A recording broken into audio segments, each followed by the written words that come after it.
Hi friends, இன்றைக்கி ஒரு சூப்பரான ஒரு இன்ட்ரெஸ்டிங்கான ஒரு வீடியோ தான் நான் ஷேர் பண்ணியிருக்கிறேன். எப்போதும் ஒரே மாதிரி இல்லாமல் இன்றைக்கி கொஞ்சம் டிஃப்ரெண்ட்டாக இருக்கும். இன்றைக்கி சமையல், கிச்சன் க்ளீனிங் எதுவுமே நான் ஷேர் பண்ணல. ஒரு சிஸ்டர் கூட கமெண்ட் பண்ணியிருந்தாங்க, ஒரே மாதிரியாக இருக்குது, கொஞ்சம் டிஃப்ரெண்ட்டாக போடுங்கன்னு சொல்லியிருந்தீங்க. என்ன சிஸ்டர் பண்ணுறது, வேறு வழி இல்லை. நான் ஹவுஸ் ஒய்ஃப் தான். நல்ல செவத்துக்குள்ளே நான் என்னென்ன வேலைகள் பண்ணுறேனோ, என்னால் என்னென்ன ஷேர் பண்ண முடியுமோ அதை தான் நான் பண்ணுறேன்.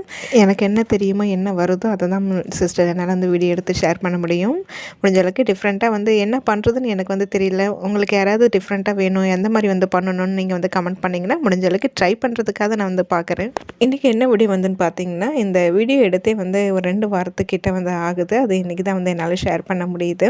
இந்த வீடியோ மெயினாக நான் எதுக்காக ஷேர் பண்ணாமல் வச்சுருந்தேன்னா, 2 3 சிஸ்டர் தொடர்ந்து கேட்டுட்ருக்கீங்க, என்னுடைய ஹஸ்பண்டோட சேனல் நேம் சொல்லுங்கன்னு சொல்லிட்டு. சரி, இந்த வீடியோவில் பார்த்தீங்கன்னா ஃபுல்லாக இது திருக்கழுக்குன்றம் ஃபஸ்ட்டு இது சொல்லிடுறேன். நாங்கள் எங்கள் ஏரியாவுக்கும் பக்கத்தில் இருக்கிற திருக்கழுக்குன்றம் கோயில், வேதகிரீஸ்வரர் கோயிலுக்கு தான் போயிருந்தோம். இங்கே பார்த்திங்கன்னா 12 வருஷத்துக்கு ஒரு முறை சங்கு பிறக்கும். அந்த சங்கு இந்த வருஷம் பிறந்திருக்குது. மெயினாக அந்த சங்கு பார்க்குறதுக்காக தான் நாங்கள் கிளம்பி வந்திருந்தோம். இது ஃபுல்லாகவே பார்த்திங்கன்னா 2 சிவன் கோயில் போயிருந்தோம். அந்த கோயிலுக்கு போயிட்டு ரிட்டர்ன் வர்றது மட்டும்தான் நான் காமிச்சிருப்பேன். பெருசாக வேறு வேலையிலேருந்து நான் எதுவும் காமிக்கல. சரி, ஆன்மீக சம்மந்தமாக இருக்குது அப்படிங்கிறனால இந்த வீடியோவில் என்னோடய ஹஸ்பண்டோட சேனலோட நேம் சொல்லலாம் தான் நான் பிளான் பண்ணியிருந்தேன். என்னோடய ஹஸ்பண்ட் பார்த்திங்கன்னா ஒரு ஆன்மீக சம்மந்தமான சேனல் தான் வச்சுருக்கிறாங்க. அது இந்த வீடியோவில் சொன்னால் நல்லாயிருக்குமேனு யோசனை பண்ணிகிட்டே தான் நான் இதை ஷேர் பண்ணாமல் இருந்தேன். இப்போ வீடியோ எடிட் பண்ணிவிட்டு சாதனாப்பாட்டை கேட்கும்போது கூட அவங்க சொன்னாங்க, இல்லை இப்போ வேணாம், நான் இன்னும் தொடர்ந்து நான் வீடியோ ரெகுலராக போட ஸ்டார்ட் பண்ணலை. அப்போ நான் போட ஸ்டார்ட் பண்ணும்போது ஷேர் பண்ணால் நல்லா இருக்குமே அப்படிங்கிறனால இப்போ இந்த வீடியோவில் சொல்ல வேண்டாம்னு சொல்லிட்டாங்க. சாரி. அதனால் இப்போ என்னோடய ஹஸ்பண்டோட சேனலோட நேம் என்னால் சொல்ல முடியல. சரி, இது ஆன்மீக சம்மந்தமாக நம்ம வீடியோ போடுறோமே, இதில் நம்ம ஹஸ்பண்டோட சேனல் நேம் சொல்லலாம்னு சொல்லிட்டு நான் ஆசைப்பட்டேன். அது சொல்கிறதுக்கு முடியல. இப்போ அவங்களால பார்த்திங்கன்னா ஒரு 1.5 மாதம் கிட்டத்தட்ட 2 மாதம் ஆகும்போது அவங்க சேனலில் வீடியோ போடுறதுக்கே இல்லை. ஏன்னா ரொம்ப வேலை பிஸியில் இருக்கிறாங்க. இப்போ நான் சேனல் நேம் சொன்னாலும் அவங்க ரெகுலராக வீடியோ போட்டால் தான் உங்களுக்கு பார்க்குறதுக்கு கொஞ்சம் இன்ட்ரெஸ்டிங்காக இருக்கும். அவங்க வீடியோ போடாமல் இருக்கும்போது நான் சேனல் நேம் சொல்லி அது நல்லா இருக்காது இல்லைங்களா? அதனால தான் வேணான்னு சொல்கிறாங்க. அதனால் கண்டிப்பாக கூடிய சீக்கிரம் நான் என்னோடய ஹஸ்பண்டோட சேனல் நேம் நான் சொல்கிறேன். இப்போ வாங்க நம்ம வீடியோக்குள்ளே போகலாம். இது பார்த்திங்கன்னா நாங்கள் இருக்கிறது கேளம்பாக்கத்துலேருந்து கரெக்டாக ஒரு 1 hour கிட்ட ஆகும் திருக்கழுக்குன்றம் போகிறதுக்கு. இந்த திருக்கழுக்குன்றத்தில் அற்புதமான 2 சிவன் கோயில் இருக்குதுங்க. ரொம்ப பழமை வாய்ந்த கோயில். 2500 வருஷம் பழமையானது. இந்த மலையில் இருக்கிற சிவபெருமான் வேதகிரீஸ்வரர், மலைக்கு கீழே இருக்கிற சிவன் கோயில் பார்த்திங்கன்னா திரிபுர சுந்தரி உடனுரை பக்த வச்சலேஸ்வரர் கோயில் இருக்குது. ரொம்ப பழமையான கோயிலுங்க. அற்புதமான கோயில்களில் இதுவும் ஒன்று. நாங்கள் இருக்கிற ஏரியாலேருந்து ரொம்ப பக்கம்தாங்க. 1 hour ட்ராவல் தான். அடிக்கடி வந்துட்டு போகலாம். ஆனால் எங்களால் இவ்வளோ வருஷமாக வர்றதுக்கு முடியல. கிட்டத்தட்ட பார்த்திங்கன்னா ஒரு 10 வருஷத்துக்கு மேலே ஆயிடுச்சு. சாதனா பார்த்திங்கன்னா ஒரு 2.5 2.25 வயசுக்கிட்ட இருக்கும் தான் நினைக்கிறேன். சரி, ஞாபகம் இல்லை. அப்போ வந்தது தான் இந்த கோயிலுக்கு. அதுக்கப்புறம் இப்போ தான் வரோம். எங்கள் வெற்றிக்குட்டி இப்போ தான் ஃபஸ்ட் டைம் இந்த கோயிலுக்கு வரோம். வெற்றிக்குட்டியோட சின்ன குழந்தையா இருக்கும்போது சாதனாவை தூக்கிட்டு வந்தது. அதுக்கப்புறம் இந்த கோயிலுக்கு வர்றதுக்கு இவ்வளோ வருஷம் ஆயிடுச்சுங்க. நான் வந்ததுமே எனக்கு ரொம்ப ரொம்ப ஹாப்பி ஆகிடுச்சு. ஈவினிங் டைமில் தான் வந்தோம். மலையில் இருக்கிற படிக்கட்டு பார்த்திங்கன்னா ஒரு 540லேருந்து 600க்குள்ளே இருக்குன்னு சொல்லியிருந்தாங்க. ஆனால் ரொம்ப செங்குத்தாக இருக்கிறதுங்க. ஏறுறதுக்கே ரொம்ப கஷ்டமாக இருக்கும். நாங்கள் லாஸ்ட் டைம் வரும்போது இந்த மேலே இருக்கிற அந்த ஷீட்டில் போடாமல் இருந்தது. இப்போ பார்த்திங்கன்னா ஷீட்லாம் போட்டு நல்லா நிழலாக இருக்குது. ஆனால் இந்த படிக்கட்டு ஏறுறதுக்கு ரொம்ப ரொம்ப கடினமாக தாங்க இருந்தது. கொஞ்சம் கஷ்டப்பட்டு தான் ஏறணும். ஒரேடே ஏற முடியாது. கொஞ்சம் ரெஸ்ட் எடுத்து தான் ஏறலாம். அதுவும் படிக்கட்டு ஸ்ட்ரைட்டாக ஏறதுக்கு பதிலாக கொஞ்சம் கிராஸ் பண்ணி ஏறினா தான் கொஞ்சம் ஈஸியாக இருக்கும்னு சொன்னாங்க. பார்த்திங்கன்னா கை குழந்தையோடலாம் வந்தாங்க. இவங்கெல்லாம் எப்படி ஏற போகிறாங்களோன்னு சொல்லிட்டு மலைப்பாக இருந்தது எனக்கு இவங்கள பார்க்கும்போதே. ஆனால் எங்கேயுமே உட்காராமல் குழந்தைய தூக்கிட்டு அழகாக ஏறிட்டாங்கங்க. நானும் ஒரு முடிவோடு தான் ஏறினேன். எங்கேயுமே இடையில உட்காரக்கூடாது, உட்காராமல் கடைசி வரைக்கும் நம்ம மேலே ஏறிடணும் அப்படின்னு சொல்லிட்டு முடிவு எடுத்து தான் ஏற ஆரம்பித்தேன். நம சிவாயின்னு சொல்லிக்கிட்டே தான் ஏறினேன். எங்கேயுமே உட்காரல. மேலே கோயில் கருவறைக்கு போகிற வரைக்கும் உட்காராமல் கடகடன்னு ஏறிட்டேன். பசங்களும் அவங்களும் பார்த்திங்கன்னா எங்கேயுமே உட்காரலைங்க. ஜாலியாக பேசிக்கிட்டே பசங்களை கூட்டிகிட்டு அவங்க ஏறிட்டாங்க. நான் கொஞ்சம் ஸ்லோவாக தான் ஏறி வந்துட்டுருந்தேன். ஆனால் எங்கேயுமே உட்காரலங்க. கொஞ்சம் நேரம் அப்படியே நின்று ரெஸ்ட் எடுத்து தான் அங்கே கொஞ்சம் நேரம் வீடியோஸு ஃபோட்டோஸ் எடுத்துக்கிட்டே தான் வந்துட்டுருந்தேன். நாங்கள் போனது பார்த்திங்கன்னா ஒரு சாட்டர்டே சண்டேயில் தான். எனக்கு இப்போ மறந்து போச்சு எந்த டேட்டில் போனாங்கிறது ஞாபகம் இல்லை. அன்றைக்கி பார்த்திங்கன்னா கொஞ்சம் கூட்டமாக தான் இருந்தது. இருக்கிறதுலே வந்து பார்த்திங்கன்னா இந்த வழி பார்த்திங்கன்னா ரொம்ப ரொம்ப ஹைட்டாக இருந்ததுங்க. படிக்கட்டுகள் ரொம்ப அதிகமாக இருந்தது. பார்க்கவே வந்து பயமாக தான் இருந்தது. எப்பட்றா ஏற போகிறோன்னு சொல்லிட்டு கொஞ்ச நேரம் இங்கே வந்து பார்த்துட்டு மலைப்பா நின்றுட்டேங்க. அதுக்கப்புறமா தான் கொஞ்சம் ஏற ஸ்டார்ட் பண்ணினேன். இந்த ஸ்டேஜில் தான் பார்த்திங்கன்னா இன்னொரு வழி வந்து தனியாக பிரியுது. அது ஏற போகும்போது வந்து பார்த்திங்கன்னா அந்த வழி எதுக்காக போகுதுன்னு வந்து தெரியலன்னு ஒன்று பேசிகிட்டே போனோம். லாஸ்ட் டைம் கூட எனக்கு இந்த வழியை பார்த்த மாதிரி ஞாபகமே இல்லை. ஆனால் கோயிலெல்லாம் சுற்றி முடிச்சுட்டு கீழே இறங்கி வரும்போது இந்த வழியில் தான் நாங்கள் இறங்கி வந்தோம். அது கொஞ்சம் படிக்கட்டுகள் வந்து ரொம்ப இந்த அளவுக்கு செங்குத்தா இல்லைங்க. அது கொஞ்சம் ஈஸியாக தான் இருந்தது. ஃபஸ்ட்டே வந்து ஆனால் யாரும் பார்த்திங்கன்னா அந்த வழியில் போகல, இந்த வழியில் தான் ஏறிட்டு இருந்தாங்க. அதனால் நாங்களும் வந்து இதிலே தான் வந்து ஏறி போயிட்டுருந்தோம். பாருங்கள், கை குழந்தைய வச்சுக்கிட்டு வந்து கொஞ்சம் முடியாமல் தான் வந்து ஏறிட்டே போயிட்டு இருந்தாங்க. ஆனால் எங்கேயுமே இந்த உட்காரல. ஏதோ வேண்டுதல்னு நினைக்கிறேன். பார்க்க வந்து ஸ்டார்ட்டிங்கில் கொஞ்சம் ஈஸியாக இருந்தது மாரி தாங்க இருந்தது. போக போக தான் கொஞ்சம் கால் வலிக்க ஆரம்பிச்சிருச்சு, இறைக்கவும் ஆரம்பிச்சிருச்சு. ஆனால் இந்த ஸ்டெப்பு தாங்க ரொம்ப பயங்கரமாக இருந்தது. மேலே ஏறிட்டு பின்னாடி திரும்பி பார்க்கும்போதே கொஞ்சம் பயமாக தான் இருந்தது. எப்பட்றா ஏற போகிறோம், மீதி இப்போ காமிச்சது பாதி தான், இன்னும் பாதி மேலே ஏறி ஆகணும். ஆனால் ஒரு வழியாக எங்கேயுமே வந்து உட்காராம கடகடன்னு வந்து ஏறியாச்சு.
இந்த மேலே ஏறி வரும்போது அந்த கோபுரத்தை பார்த்ததுக்கப்புறம் தாங்க கொஞ்சம் வந்து மனசு நிம்மதியாச்சு.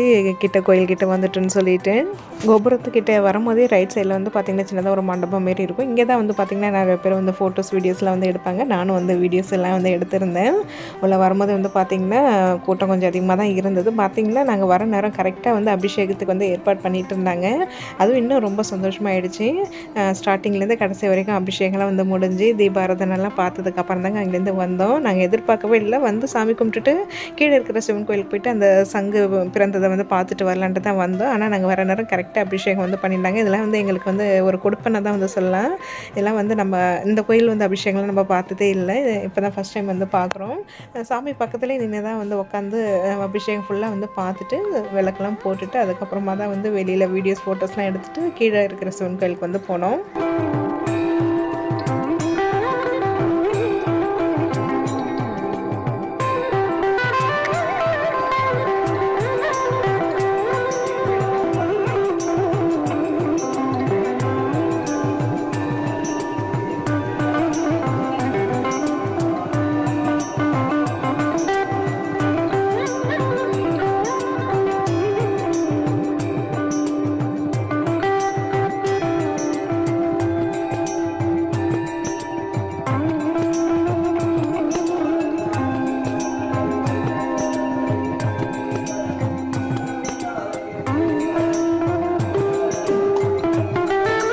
அபிஷேகம் முடிஞ்சதுக்கப்புறமா நான் வந்து விளக்கு போட்டுட்டு அதுக்கப்புறம் இங்கே வெளியில் வந்து வீடியோஸ் எடுக்க தான் வந்தேன். எப்படியும் வந்து அலங்காரம் பண்ணுறதுக்கு ஒரு 20 நிமிஷத்துலேருந்து அரை மணி நேரமாக தான் ஆகும்.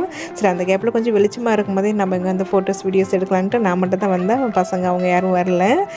ஏன்னா ஏஞ்சி வந்தோம்னா அந்த இடம் வந்து போயிடுமேங்கிறனால அவங்க எல்லாம் அப்படியே உட்காந்துருந்தாங்க. ஏன்னா சாமி கொஞ்சம் கிட்டக்க நின்று பார்க்கலாம் இல்லைங்களா, அவங்க அங்கேயே வெயிட் பண்ணிகிட்டு இருந்தாங்க. நான் மட்டும் தான் வந்து வீடியோஸ் எடுத்துகிட்டு இருந்தேன். இந்த மலை உச்சியிலிருந்து பார்க்கும்போது இந்த திருக்கழுக்குன்றம் ஃபுல்லாக அந்த ஊர் ஃபுல்லாகவே நல்லா அவ்வளோ அழகாக வந்து தெரிஞ்சதுங்க.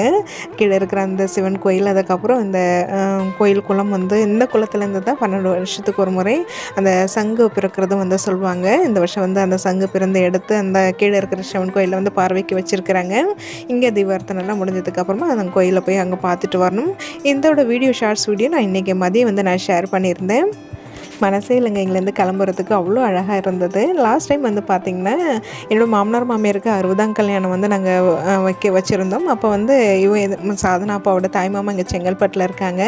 அவங்களுக்கு வந்து நேரில் வந்து சொல்லிவிட்டு அதுக்கப்புறமா இந்த கோயிலுக்கு வந்துட்டு அதுக்கப்புறமா தான் வந்து வீட்டுக்கு போகணும். அப்போ வந்தது தான், அதுக்கப்புறம் இப்போ தான் வரோம். பக்கத்துலேயே இருந்து திருப்பி இந்த கோயிலுக்கு வர்றதுக்கு ஒரு 10 வருஷத்துக்கு மேலே வந்து ஆயிடுச்சு.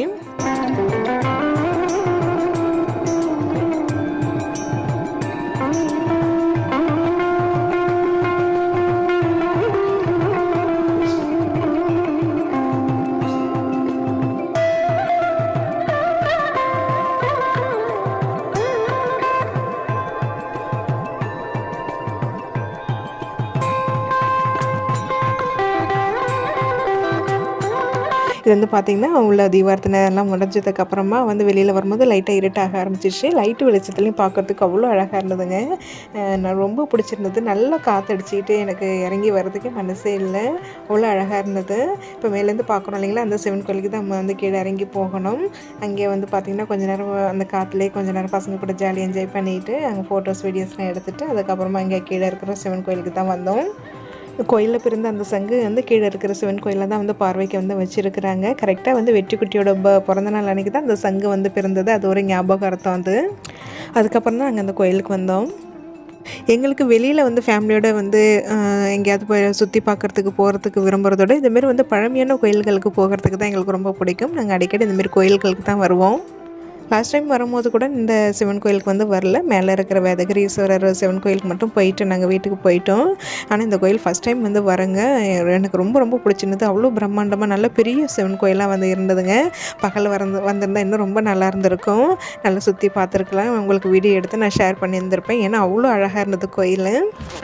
உண்மையிலே இந்த ஊரில் இருக்கிறவங்க எல்லாருமே வந்து ரொம்ப கொடுத்து வச்சவங்க, ரொம்ப புண்ணியம் பண்ணியிருப்பாங்க. கண்டிப்பாக இந்த ஊரில் இருக்கிறவங்களாம் அடிக்கடி இந்த கோயிலுக்கு வந்துட்டு போங்க. எல்லாருக்கும் நல்லதாகவே எல்லாம் நன்மையாகவே வந்து நடக்கும். இந்த கோயிலுக்கு வந்து ஃபுல்லாக வீடியோ எடுத்து ஷேர் பண்ண முடியலன்னு தான் கொஞ்சம் கஷ்டமாக இருந்தது. என்னால் முடிஞ்ச அளவுக்கு எடுத்த வீடியோஸ் தான் நல்லா ஷேர் பண்ணியிருக்கிறேன். இந்த சங்கு பிறந்தது வந்து பார்த்திங்கன்னா இங்கே இன்னும் ஒரு வாரத்துக்கு வந்து இங்கே பார்வைக்கு வச்சுருப்பாங்க. அதுக்கப்புறம் வந்து பார்த்திங்கன்னா உங்கள் டோக்கன் வாங்கி தான் அதுக்கப்புறம் பார்க்கணும் வந்து சொல்லிகிட்டு இருந்தாங்க. இன்னும் எவ்வளோ நாளைக்கு வச்சுருப்பாங்கிறது எனக்கு தெரியல. இப்போ நான் என்ன போயிட்டு வந்து 2 வாரம் ஆகிடுச்சு.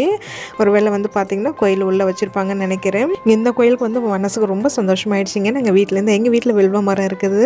நல்ல பெரிய பெரிய வில்வ தழையாக வந்து இருக்குங்க. நிறைய பிரித்து எடுத்துகிட்டு வந்துடணும். இங்கே வந்து கருவறையில் வந்து அங்கே நீங்கள் க்யூவில் நின்றுட்டு வரும்போது கொடுக்கும்போது கரெக்டாக அந்த வில்வம் வந்து கருவறையில் இருக்கிற சிவபெருமானுக்கு வந்து தலையில் வந்து வச்சாங்க. அதை பார்த்ததுமே எனக்கு அவ்வளோ மனசுக்கு சந்தோஷமாயிடுச்சு. மனசுக்கு ரொம்ப நிறைவாகவும் இருந்ததுங்க. கொஞ்ச நேரம் வந்து பார்த்திங்கன்னா கோயிலெலாம் வந்து சங்கு இதெல்லாம் வந்து பார்த்துட்டு சுவாமி தரிசனம் பண்ணிவிட்டு அங்கேயும் விளக்கு போட்டுட்டு கோயிலை சுற்றி வந்துட்டு அதுக்கப்புறமா வந்து கிளம்பிட்டோம். 12 வருஷத்துக்கு ஒரு முறை பிறக்கிற சங்கு இந்த வருஷம் இந்த சங்கு பிறந்திருக்குது. பார்வைக்கு வந்து வச்சுருந்தாங்க. ஃபோட்டோஸ் வீடியோஸ் எடுக்கிறதுக்கு வந்து அலோவ் பண்ணாங்க. அதனால தான் வந்து வீடியோஸ் வந்து எடுத்திருந்தோம். இது உங்கள்கிட்ட ஷேர் பண்ணிக்கிறதுல வந்து ரொம்ப ரொம்ப சந்தோஷம். உங்களுக்கும் இந்த பாக்கியம் கிடைக்கட்டும்னு நினச்சி தான் நான் அந்த வீடியோ எடுத்து நான் ஷேர் பண்ணியிருக்கேன். கோயில் சுற்றி வரும்போது இந்த 63 நாயன்மார்கள் சிலைகள் வந்து இருந்ததுங்க. இது பார்க்கும்போது எனக்கு எப்போதுமே ஞாபகத்துக்கு வர்றது. நாங்கள் வந்து திண்டுக்கல் சைடு வந்து ஒரு கோயிலுக்கு வந்து போயிருந்தோம். அகஸ்தியர் சொன்ன கோயில் பழமையான கோயில் தான். அந்த கோயிலுக்கு அங்கே போயிருக்கும் போது இந்த 63 நாயன்மார்களுக்குன்னு தனியாக வந்து ஒரு திருவிழா மாரி வந்து பண்ணியிருந்தாங்கங்க. அப்போ நாங்கள் போகும்போது அந்த விழா வந்து ரொம்ப சிறப்பாக வந்து பண்ணிகிட்டு இருந்தாங்க. நாங்கள் எதிர்பார்க்கவே இல்லை. அதெல்லாம் வந்து நான் ரொம்ப கொடுத்து வச்சுருக்கணும். அதெல்லாம் நான் அது வரைக்கும் பார்த்ததே இல்லை. 63 நாயன்மார்களையும் தனித்தனியாக பல்லக்கில் வச்சு ஊர் ஃபுல்லாக வந்து சுற்றிட்டு வருவோம். வருவாங்களாட்டுக்கு அது வந்து பண்ணிகிட்டு இருந்தாங்க. ஆனால் வந்து என்னால் மறக்கவே முடியாது. அந்த நாள் செம்ம மழைங்க அன்னைக்கு. கோயிலுக்குள்ளே ஃபுல்லாக வந்து தண்ணி, செம்ம மழை காற்று தாங்க.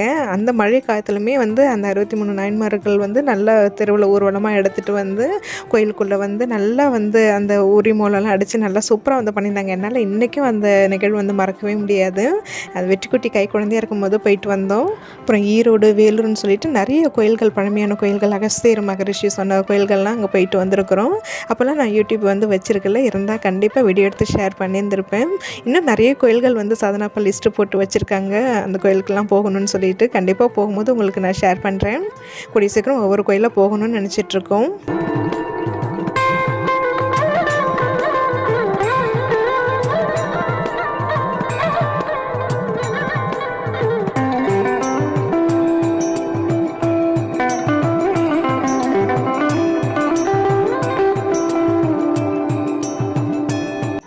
கோயில் சுற்றிட்டு வெளியில் வரும்போது வந்து பார்த்திங்கன்னா ஃப்ரீயாக வந்து இந்த சங்கு வந்து வீடியோ எடுத்துகிட்டு இருந்தேன். அதுக்கப்புறம் கோயில் ஃபுல்லாக வந்து சன்னதி எல்லாமே வந்து சுற்றி பார்த்துட்டு சாமி கும்பிட்டுட்டு அதுக்கப்புறமா வந்து வீட்டுக்கு கிளம்பிட்டோம். இதுக்கே வந்து டைம் லேட்டாக ஆகிடுச்சி. வீட்டுக்கு போகிறதுக்கு மணி ஒரு 9:30 கிட்ட வந்து ஆகிடுச்சி. எனக்கு ஒரு வருத்தம்னா பகலில் வராமல் விட்டுட்டோமே, ஈவினிங் டைமில் வந்துட்டோமே, சரி வீட்டுக்கும் வந்து போய் ஆகணும், லேட் ஆகிடுமேன்னு சொல்லிட்டு கொஞ்சம் அவசரமாக கோயிலை சுற்றிட்டு கிளம்பிட்டோம். அதுதான் கொஞ்சம் கஷ்டமாயிடுச்சு. ஏன்னா நல்ல பெரிய கோயிலாக இருந்தது, ரொம்ப அமைதியாக இருக்கும் மாட்டுக்கு. எனக்கு ரொம்ப பிடிச்சிருந்தது இந்த கோயில். நெக்ஸ்ட் டைம் கண்டிப்பாக பகலில் வரும்போது நான் ஷேர் பண்ணுறேன். இன்றைக்கி வந்து பார்த்திங்கன்னா இந்த வீடியோ தான் நான் ஷேர் பண்ணியிருக்கிறேன். கண்டிப்பாக வந்து எனக்கு ரொம்ப பிடிச்சிருக்குது இந்த வீடியோ. உங்கள்கிட்ட ஷேர் பண்ணதில் ரொம்ப ஹாப்பியாக இருக்கிறேன். உங்களுக்கு இது பிடிச்சிருக்கும்னு நினைக்கிறேன். பிடிச்சிருந்தால் லைக் பண்ணுங்கள், ரொம்ப பிடிச்சிருந்தால் சப்ஸ்கிரைப் பண்ணிக்கோங்க.